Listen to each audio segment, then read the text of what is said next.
On December 25, 1896, Rizal, accustomed to spend this merry season in the company of his beloved family or dear friends, found himself alone and depressed in a dreary prison cell. Jose Rizal was signed in Barcelona, Spain, while on his way to Cuba to serve as a military doctor. After being deported to the Philippines, he was detained to Point Santiago. Following the preliminary investigation in November, Rizal was put on trial at the Cartel de España on December 26 and was ruled guilty of rebellion, sedition, and conspiracy. Someone put a novel in Rizal's bag that he didn't own and accused him of stealing it, so that Rizal could be imprisoned. On the eve of his execution, while confined in Point Santiago, Rizal wrote Ultimo Adios, in English, Last Farewell, a masterpiece on 19th century Spanish verse.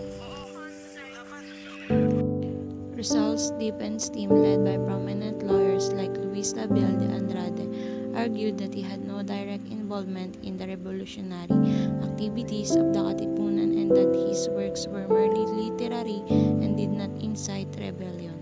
However, the Spanish authorities were determined to silence him, and the trial was more of a formality than a genuine legal proceeding.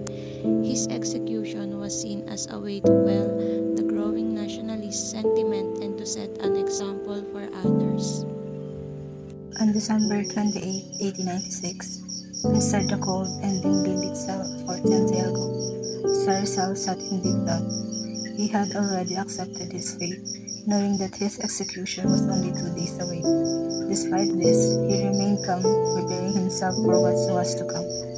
During this time, Rizal was held at Fort Santiago in Manila, where he spent his final days writing letters, meeting with family members, and composing his famous farewell poem, Mi Ultimo Adios, My Last Farewell.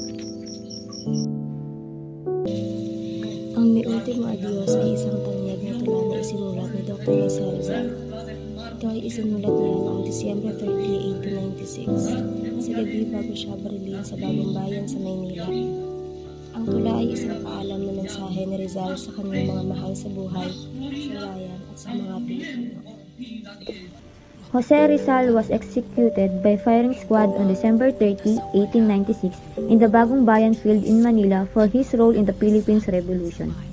In the days leading up to his execution, Rizal wrote his last poem, Mi Ultimo Adios, and the letter to his family.